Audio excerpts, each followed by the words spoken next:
Accident case வந்துச்சா இங்க பார்க்க வந்திருக்கிறோம். ஆமாங்க, அந்த கேஸ் எடுத்துக்கிற அளவுக்கு எங்க ஹாஸ்பிட்டல்ல வசதி இல்ல. அதோட எங்க சீஃப் டாக்டர் வேற இன்னைக்கு வரல. அதனால நாங்க அட்மிட் பண்ணல. என்னம்மா, ஏதாவது அவருக்கு நிறைய அடிபட்டுருச்சா? ஆமா சார், பொழைக்கிறதே ரொம்ப கஷ்டம்.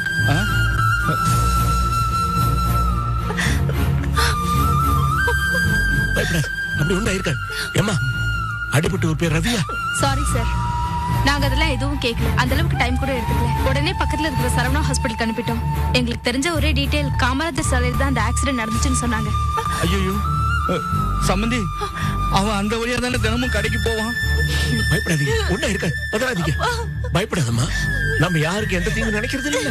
ஒண்ணா இருக்காது. எந்த ஆஸ்பத்திரின்னு சொன்னீங்க? சரவணா ஹாஸ்பிட்டல். அது எங்க பாக்குது? எனக்கு தெரியும் அந்த ஹாஸ்பிட்டல் எங்க இருக்குன்னு எனக்கு தெரியும். வாங்க போலாம், வாங்க.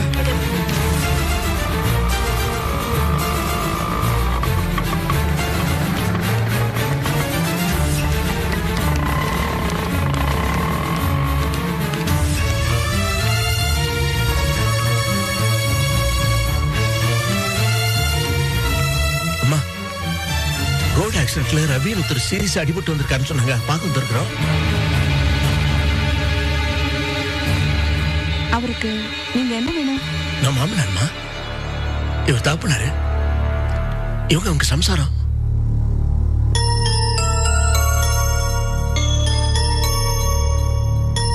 சாரி சார், அவரை எங்களால காப்பாற்ற முடியல. அவரு இறந்துட்டாரு.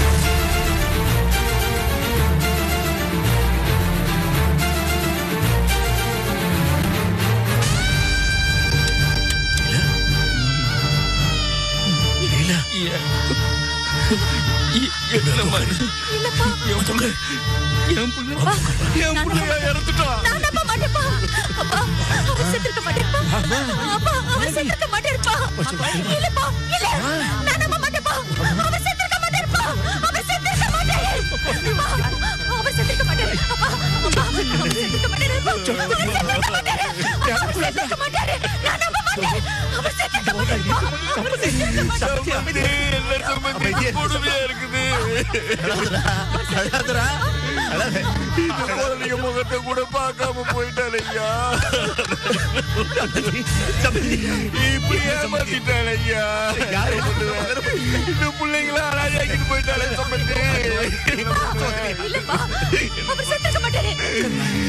இந்த பிஞ்சுகளை கூட பார்க்காம போயிட்டாலே சம்பந்தி.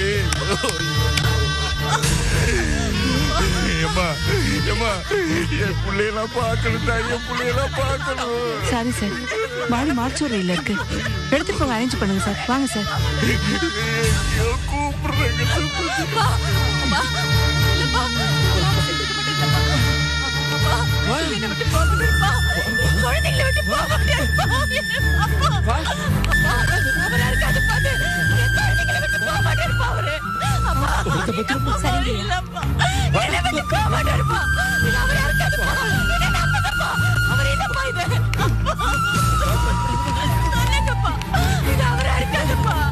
எங்கம்மா என் பிள்ளைய வச்சிருக்கீங்க?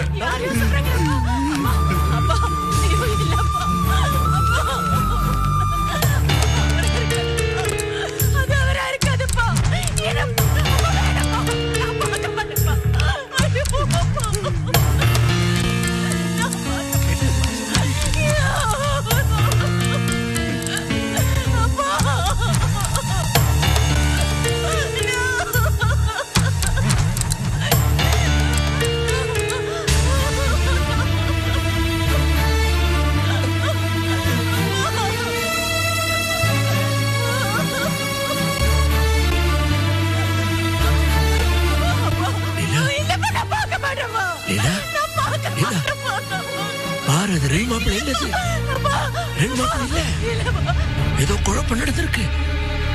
ரவி மாப்பிள்ளை இல்லது.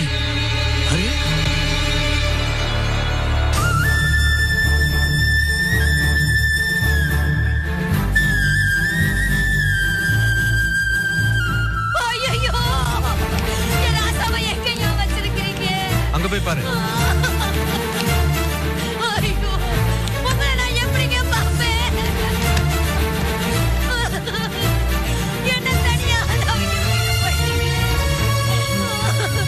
என்னங்க இனிமே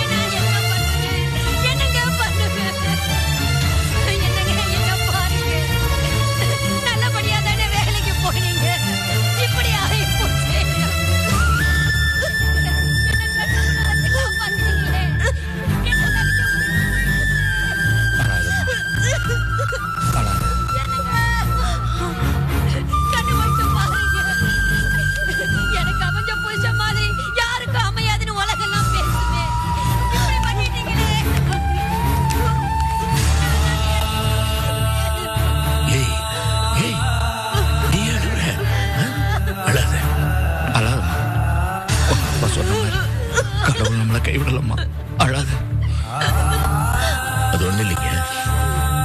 அந்த பொம்பளை அழுதுல எனக்கு மனசு கேட்கல. அழுது ஆண்டவன் முடியத்துல நம்ம பயந்த மாதிரி ஒண்ணு நடக்கல. சார் இன்டர்வியூ கூட்டு போறேன். என்ன சம்மந்தி, இந்த நிலைமையில லீலாவால இன்டர்வியூ அட்டென்ட் பண்ண முடியுமா? பண்ணி ஆளுங்க. இப்ப அனுபவிச்ச வேதனையோட வேலை கிடைக்கலன்னா தினம் தினம் அனுபவிச்சாங்க. உங்களுக்கு தெரியாதா? வாமா, மொத்த கழுவிட்டு கிளம்பலாம். பாவம், நமக்காக அவங்க குழந்தை வச்சுட்டு காத்துட்டு இருப்பாங்க. வா வா.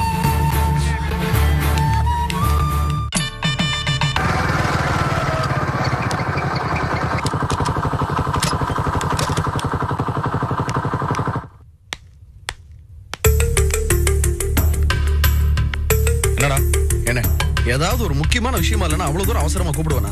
சரி, என்ன விஷயம் சொல்லு. ஒரு பார்ட்டி வந்து இவ்வளவு நேரம் இங்க உட்கார்ந்து இருந்துட்டு இப்பதான் ஏதோ முக்கியமான வேலை இருக்கு, கொஞ்ச நேரத்துல வரேன்னு சொல்லி கிளம்பினாரு. என்ன விஷயம் அதை சொல்றா. இல்லனே, அவர் ஏதோ கோவாக்கு ரெகுலரா பலசரக்கு அனுப்புறவரா. மாசம் 4 ட்ரிப் கோவாக்கு போகணுமா. டேர்ம்ஸ் ஒத்து வந்தா நம்ம கூட 6 மாசம் கான்ட்ராக்ட் போடுறேங்கிறாரு. எவ்வளவு நல்ல ஆஃபர். இதுக்காக போன் பண்ணா இப்ப போய் நீங்க அதான் வந்துட்டேனடா. அதுக்குள்ள ஏன் அவர் அனுப்பிச்சா? நான் எங்க அனுப்புனேன்? நானும் முடிஞ்ச வரைக்கும் இருங்கன்னு தான் சொல்லி பார்த்தேன். அவரும் நீங்க வருவீங்கன்னு உட்கார்ந்து இருந்தாரு. அப்புறம் அவசரமா ஏதோ வேலை இருக்குன்னு சொல்லி கிளம்பி போயிட்டாரு. 1/2 மணி நேரம் கழிச்சு வரேன்னு இருக்காரு. அதுக்கு நான் என்ன பண்ண முடியும்? சரி, எப்ப போனாரு? அவர் போய் 1/2 மணி நேரம் ஆச்சு. சரி, அப்ப வந்திருக்கணுமே, ஏன் வரல? என்ன கேட்டா? அவர் கஸ்டமர், முன்ன பின்ன தான் வருவாரு. நாம ஆபீஸ் போட்டு உட்கார்ந்துருக்கோம். நாம தான் பொறுமையா அமைதியா வெயிட் பண்ணோம். டேய், சூழ்நிலை தெரியாம பேசாதடா. இவ்வளவு நாள் நான் உட்கார்லையா? சரி, இன்னைக்கு என்ன பிரச்சனை? நான் வீட்டுக்கு போனோம், கொஞ்சம் அவசரமாவே போனோம். அப்படி என்னென்ன விஷயம்? நேத்துக்கு டாக்டர் வந்து அம்மா சாப்பிடாதனால தான் பிரச்சனைன்னு சொன்னதுல இருந்து எனக்கு மனசு சரியில்லடா. நம்ம இவ்வளவு தூரம் கடந்து கஷ்டப்பட்டு சம்பாதிக்கிறது எதுக்கு? அம்மா இப்படி பட்டினி கிடக்கிறத பாக்குறதுக்கா? அவங்க மனசுல ஏதோ இருக்குடா. நானும் காலையில இருந்து துருவி துருவி கேட்கிறேன், சொல்ல மாட்டேங்கிறாங்க. அவங்க மனசு ஏதோ பெருசா பாதிச்சிருக்குடா. பாவம். இது பாவமா? யாரு? சும்மா இருங்கண்ணே. அம்மா மத்தவங்களை பாதிக்காம இருந்தாலே பெரிய விஷயம். நீங்க வேற. கிளம்புறேன். இருக்குண்ணே, இப்ப நான் என்ன சொல்லிட்டேன்னு கிளம்புறீங்க? நீ சொன்னதுக்காக நான் ஒன்னும் கிளம்பல. நான் இவ்வளவு கேட்டு அம்மா சொல்ல மாட்டேங்கிறாங்க. இப்ப கூட அம்மா சாப்பிட்டாங்களா இல்லையான்னு தெரியல. உடம்பு என்னத்துக்காருது? நான் போய் பாக்குறேன். சரி, இப்ப நீங்க போக வந்து பார்ட்டி வந்து கேட்டா நான் பதில் சொல்றது? டேய், நீயே ஏதாவது சொல்லி சமாளிடா. அண்ணே, நீங்க இருக்கணும், உங்கள்கிட்ட தான் பேசணும்னு அவர் சொல்றாருண்ணே. ஏடா, அந்த பாட்டியை பத்தியா பேசிட்டு இருக்க? நான் சொல்றது ஒரு விஷயமாவே பண்ணலையா உனக்கு? இல்லண்ணே, நான் அடிச்சு சொல்றேன். நீங்க எவ்வளவு தூரம் பதற அளவுக்கோ இல்ல பிசினஸை விட்டுட்டு ஓடுற அளவுக்கோ அது ஒரு பெரிய விஷயமே கிடையாது. அம்மா வழக்கம் போல ஏதோ அக்கிரமம் பண்றாங்க. நீங்களும் வழக்கம் போல கண்மூடித்தனமா அதை நம்பிக்கிட்டு இருக்கீங்க. அவ்வளவுதான். ஜெய், தனி கொடுத்தனம் போற அளவுக்கு பேசிட்டு இருக்காங்கடா. டிராமான்னு போட ஆரம்பிச்சுட்டா எல்லா விதமான வசனங்களும் வரத்தானே செய்யும். டேய், வாய மூடுறேன். நான் கிளம்புறேன். அண்ணே, இருங்கண்ணே. Good morning sir. சார், பேங்க்குக்கு போயிருந்தேன். மேனேஜர் அந்த ஓவர் டிராஃப்ட் விஷயமா உங்ககிட்ட பேசணும்னு சொன்னாரு. எதுவா இருந்தாலும் நாளைக்கு பாத்துக்கலாம்.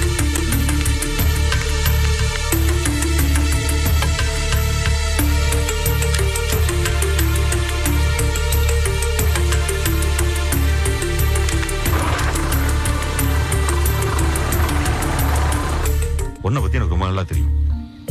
என்னை பத்தி உனக்கு நல்லா தெரியும். நம்ம 2 பேருக்கு நடுவுல எவனோ ஒரு 3வது மனுஷன் அவனோட சுய லாபத்துக்காக இப்படி குழப்பத்தை கொண்டு வந்து போயிட்டான். அதை நினைச்சது ரொம்ப கஷ்டமா இருக்கு. ஏதோ கொஞ்சம் காசை மிச்சப்படுத்தணுங்கிற ஒரே ஒரு காரணத்துக்காக அவன் எங்கிட்டையும் உங்ககிட்டையும் பிளே பண்ணி ஃப்ராட் பண்ணி நம்ம 2 பேருமே பெரிய முட்டாளாகிட்டான். என்னை மன்னிச்சிருங்கண்ணே. என்னது? என்ன வார்த்தை மன்னிப்பு? சச்சா, அப்படி இல்லைண்ணே. என் மனசுல இருக்கிறது முழுசா உங்களுக்கு புரியாது. என்ன கோபி, நீ என்ன பண்ணுவ? பாவம், இதெல்லாம் உங்க வீட்டுல உள்ளவங்க பண்ண கூத்து. எப்படி பார்த்தாலும் நானும் அதுல ஒரு காரணமா இருந்திருக்கேன்ல. இல்ல கோபி, எல்லாமே சாதாரணமா தான் நடக்குது. பாத்தியா, நீ வந்த நேரடியா பேசின, எல்லா பிரச்சனையும் தீர்ந்துருச்சு. மனுஷன்னா இப்படிதான் இருக்கணும். எனக்கு மனசுக்கு எவ்வளவு சந்தோஷமா இருக்கு தெரியுமா? அப்படி பார்த்தா நான் தான் உனக்கு நன்றி சொல்லணும். அதெல்லாம் இருக்கட்டும் கோபி.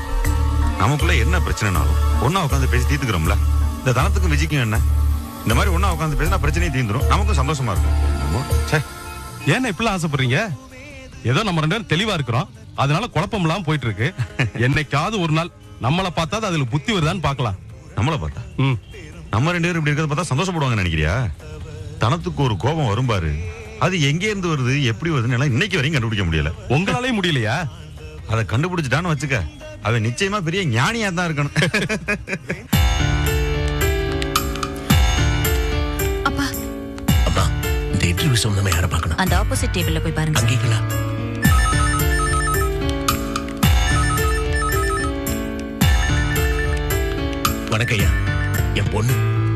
பார்க்க சொன்னாங்க. என்ன சர்டிஃபிகேட் வெரிஃபிகேஷனா? இல்லைங்க, இதோட வேலை சம்பந்தமான விஷயம். இன்டர்வியூ கூப்பிட்டுருக்காங்க, தாமதமாகி போச்சு. இதை பாருங்க சார், இன்டர்வியூ அந்த 3/4 பேர் வேலை கிடைக்காம மூஞ்சிய தொங்க போட்டு வீட்டுக்கு போயிட்டு இருக்காங்க. இவர் இப்பதான் லேட்டா வந்து ஜம்முன்னு நிக்கிறாரு. ஏன் சார், உங்க வீட்டுல எல்லாரும் தூங்கிட்டீங்களா? இல்லைங்க, ஒரு பிரச்சனை தான். அதுக்கு என்ன பண்றது? 10 மணிக்கு இன்டர்வியூனா 9:45 வந்து இருக்கணும்னு தெரியாதா? ஐயா ஐயா, இன்டர்வியூ கார முதலே அனுப்பிச்சாச்சு. இந்த தேதி டைமுக்கு கரெக்டா வர வேண்டாமா? இல்லைங்க, நேரத்துல தான் கிளம்பணும். அது ஐயா, என் பொண்ணுக்கு வேலை வேணும், ஏதாவது பண்ண முடியுங்களா? ஒரே ஒரு சான்ஸ் மட்டும் தான் இருக்கு. சொல்லுங்க ஐயா. இங்க வந்து வேலை கிடைக்காத ஒருத்தன் கோர்ட்ல போய் கேஸ் போட்டு முறைகேடு அது இதுன்னு ஸ்டே வேணாதான் உண்டு. அப்படி நடக்குங்களா? ஏங்க நீங்களே கோர்ட்ல போய் கேஸ் போடுவீங்க போல இருக்க. வேணாங்க, வேலை கிடைச்ச அப்பா அவங்களோட வயிற்றுச்சல் ஏங்க குட்டிக்கிறீங்க? ஐயோ அப்படியெல்லாம் இல்லைங்க, நான் யாருக்கு கெடுதல் நினைக்கிறேன் இல்ல. நேரத்துக்கு வந்துருப்போம்யா. நாங்க வரும்போது மருமகனுக்கு ஒரு ஆக்சிடென்ட் ஆகி போச்சு. நினைச்சேன் இன்டர்வியூக்கு லேட்டா வரும்போதே மருமனுக்கு ஆக்சிடென்ட் அது இதுன்னு ஆரம்பிக்கிறீங்க. வேலை கிடைச்சா தினம் லேட்டா வருவீங்க. அதுக்கு காரணம் சொல்ல இப்ப ரிஹர்சல் பாக்குறீங்களா? பின்றீங்க நீங்க. ஏன் சார் அப்படி சொல்றீங்க? அவங்க ஏதோ கேட்கறாங்க, நம்ம ஏதோ பதில் சொல்ல போறோம். அவங்களை கிண்டல் பண்ற உரிமை நமக்கு இல்ல சார். ஐயா, அந்த இன்டர்வியூ கார்டை கொடுங்க. இந்தாங்க. அந்த ஃபைலை கொஞ்சம் கொடுங்க.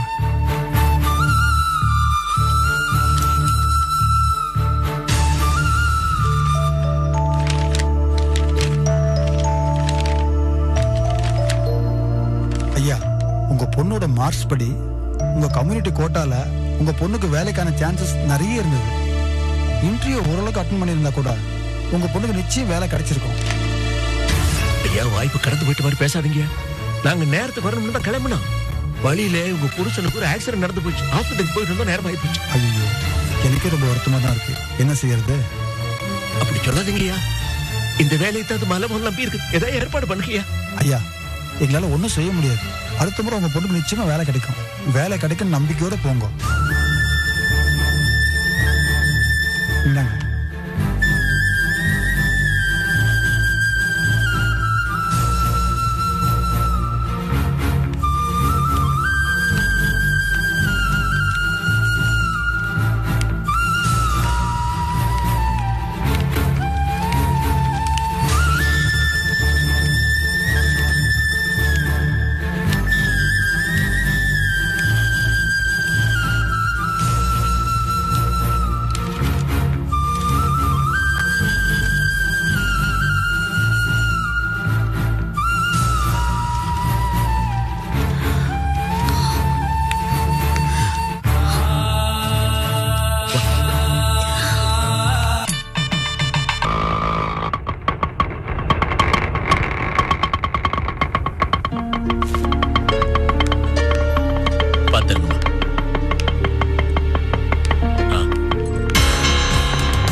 என்னாச்சு உங்களுக்கு? எப்போ வந்தீங்க? கேக்குறாரு, சொல்லப்பா. முதல்ல கதவு திறங்க, உள்ள போய் பேசுவோம். வாங்கப்பா வாங்க. நேரமே சரியில்லை. வாங்க உள்ளார வாங்க, முதல்ல உட்காருமா. வாங்க.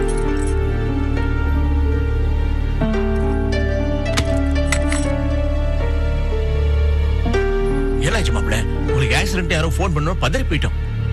என்னது, போன் வந்துச்சா? ஆமா மாப்பிள்ள, காமராஜர் சாலையில உங்களுக்கு ஆக்சிடென்ட் நடந்தாகும், ரொம்ப சீரியஸான கண்டிஷன்ல உங்களை ஹாஸ்பிட்டல்ல சேர்த்தாகும் போன் வந்துச்சு. காமராஜர் சாலையில் அடிபட்டுச்சுனா? ஆமா மாப்பிள்ள. என்னமோ ஆக்சிடென்ட் ஆனது உண்மைதான். ஆக்சிடென்ட் ஆனதுல எனக்கு லேசா அடிபட்டு ரோட்டு ஓரமா போய் விழுந்துட்டேன். பக்கத்துல இருந்தவர் தான் மோசமான நிலைமையில லாரியில் அடிபட்டு ரொம்ப சீரியஸா ஆஸ்பத்திரிக்கு தூக்கிட்டு போனாங்க. அப்படி இருக்கும்போது எப்படி போன் பண்ணாங்க? ஆமா, போன்ல யார் பேசுனதுன்னு சொன்னாங்களா? அந்த ஆக்சிடென்ட்ட பார்த்தவர் தான் மாப்பிள்ள. நீங்க விழுந்து கிடந்த இடத்து பக்கத்துல டைரி கிடைச்சு, அதுல உங்க பேரு நம்பர் பார்த்து எனக்கு போன் பண்ணிருக்கான். இப்பதான் புரியுது. என்னுடைய டெலிபோன் டைரி காணான்னு தேடிட்டு இருந்தேன். ஆக்சிடென்ட் ஆன இடத்துல அது விழுந்திருக்கும் போல இருக்கு. அதை எடுத்து தப்பா நம்ம வீட்டுக்கு போன் பண்ணிருக்காங்கன்னு நினைக்கிறேன். ஆமா மாப்பிள்ள, அப்படித்தான் நடந்திருக்குது. ஒரு நிமிஷம் பதறி போயிட்டோம். உங்களை ஆஸ்பத்திரியில சேர்த்திருக்க சங்கத்தை தெரிஞ்சதும் என்னெல்லாம் நினைச்சு பயந்து போயிட்டு தெரியுமா? லீலாவோட இன்டர்வியூ என்னாச்சு மாமா? போச்சு மாப்பிள்ள. என்ன லீலா, மாமா என்ன சொல்றாரு?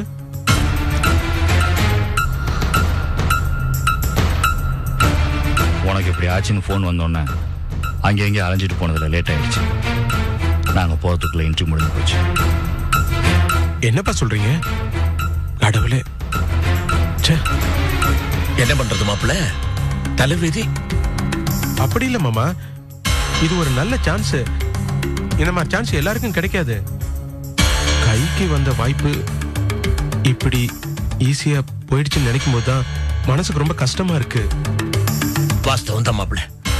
ஆனா எப்போ எது நமக்கு கிடைக்கணுமோ அதுதான் மாப்பிள்ள கிடைக்கும். இருந்தாலும் லீலாவை நினைக்கும் போதுதான் மனசுக்கு ரொம்ப கஷ்டமா இருக்கு மாமா. ஆமா மாப்பிள்ள, பாவம் உடைஞ்சு போயிட்டா. பாருங்க எப்படி நொறுக்கி போய் நிக்கிறா. ஒரு பக்கம் வேலை வாய்ப்பு போயிடுச்சுங்கிற கவலை, இன்னொரு பக்கம் உங்களுக்கு என்னெல்லாம் நடந்திருக்குமோங்கிற பயம் வேற. பாருங்க வாயில வார்த்தையே வரல. பரவாயில்ல மாப்பிள்ள, நடந்து போச்சு. அதே நினைச்சு கவலைப்படாது. வெளியே எங்கேயும் போகாதீங்க, வீட்டிலே இருந்து ரெஸ்ட் எடுங்க. எல்லாம் சரியா போயிடும். அம்மா வெளியே போகாம பாத்துக்குமா, நல்லா ரெஸ்ட் எடுக்கட்டா. இது நான் கொஞ்சம் வெளியே போயிட்டு லீலா, நான் போய் சரவை பார்த்துட்டு வந்துடுறேன். கவலைப்படாத, இந்த வாய்ப்பு இல்லைன்னா வேற வாய்ப்பு கிடைக்கும். மாப்பிள்ளையை பார்த்துக்க. வர சம்பந்தி. சரி.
என்ன நடக்குது இந்த வீட்டுல?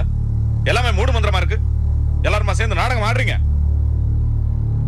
காலைல வெளில போய் நாயா உழைச்சு ராத்திரி வரேன், வீட்டுல ஆக்கி தின்னுட்டு நிம்மதியா இருக்க தெரியாது. என்ன பிரச்சனை சொல்லுங்களேன். அம்மா என்ன பிரச்சனை நீங்களாவது சொல்லுங்கம்மா. என்ன ஏன்பா கேக்குற? அதான் உன் பொண்டாட்டி நிக்கிறாளே, அவளையே கேளு. இப்பதான் அவ எதையுமே நறுக்குன்னு உரைக்கிற மாதிரி தானே பேசுறா.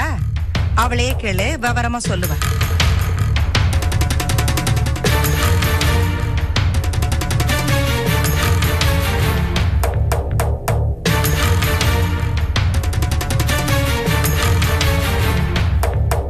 யார் ராசம்? அவன் தான் கோபமா கேக்குறான்ல, நீ பேசாம இருந்தா என்ன அர்த்தம்? என்ன நடந்ததுன்னு நீயே சொல்லு. கண்ணு மாணிக்கம், நடந்தது என்னங்கிற விவரத்தை நான் சொல்றேன். உங்க ஆத்தா மூஞ்சிய மூணு தூக்கி வச்சுக்கிட்டு இருந்தா, காலையில இருந்து சாப்பிடாம இருந்தா, காப்பி கொண்டு கொடுத்ததுக்கு கூட கையால தட்டி விட்டுவிட்டா. இந்த வீட்டுல காலையில இருந்து பச்சை தண்ணி பல்லுல படாம இருக்கனே, என்ன ஏதுன்னு என்னை ஒருத்தரும் கேட்கறதுக்கு நாதிக்கு இல்லையே அப்படின்னு பார்த்தா சொன்னான். அதுக்கு சரவ என்ன சொன்னான்னா, அத்தை நம்ம வீட்டுல சாப்பிடுறதுக்கு உங்களை சம்பிரதாயத்தோட கூப்பிடணுமா அப்படின்னு சொன்னாப்பா. இப்படி பேச்சு மேல பேச்சு வளர்ந்து சண்டை வந்துருச்சு கண்ணு. ஆடாச்சா, இந்த மாதிரி வாக்குவாதம் தான் நம்ம வீட்டுல அடிக்கடி நடக்குது. இதுக்காக வருஷம் பூரா இதே மாதிரி பேசிட்டு சண்டை போட்டுட்டே இருப்பீங்களா? டேய், நடந்தது ஒண்ணு உனக்கு முழுசா தெரியாதுடா. ஏ கிழவி, என்னமோ பெரிய நியாயமா பேசுறேன்னு பேசுவியே, நீதான் பெரிய சத்திய கீர்த்தி பொது ஆளு அது இதுன்னு கதை சொல்லுவ. நடந்த விஷயத்த முழுசு சொல்லாம என்னவோ திருக்குறள் மாதிரி 2 வரியில சொல்ற. அடியாதே, எனக்கு இப்படி தாண்டி அம்மா சொல்ல தெரியும். முழுசா வேணும்னா நீயே சொல்லு. நானே சொல்றேன்டா. கிழவி சொன்ன மாதிரிதான் பேச்சு ஆரம்பிச்சது. நான் ஏதோ யதார்த்தமா ஒரு வார்த்தை தான் சொன்னேன். அதுக்கு உன் பொண்டாட்டி என்ன பேச்செல்லாம் பேசினா தெரியுமா? அத நான் என் வாயால சொல்ல மாட்டேன், அவளையே கேட்டுக்கோ. நிக்கிறா பாரு, ஒண்ணு தெரியாத மாதிரி.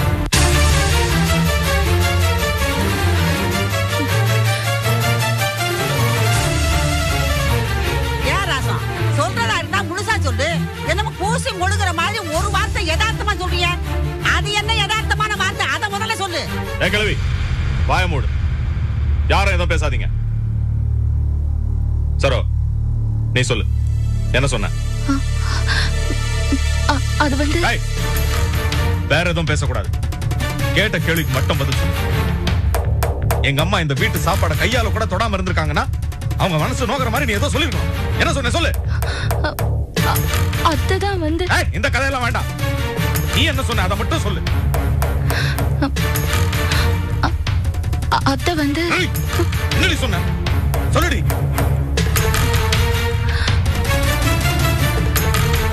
இந்த வீட்டுக்கு வாழ வந்த 3 பேர்ல நான் மட்டும்தான் ஆம்பளை வளர்த்த பொண்ணு. அந்த 3 பேர்ல நான் மட்டும்தான் ஒழுங்கா இருக்கேன்.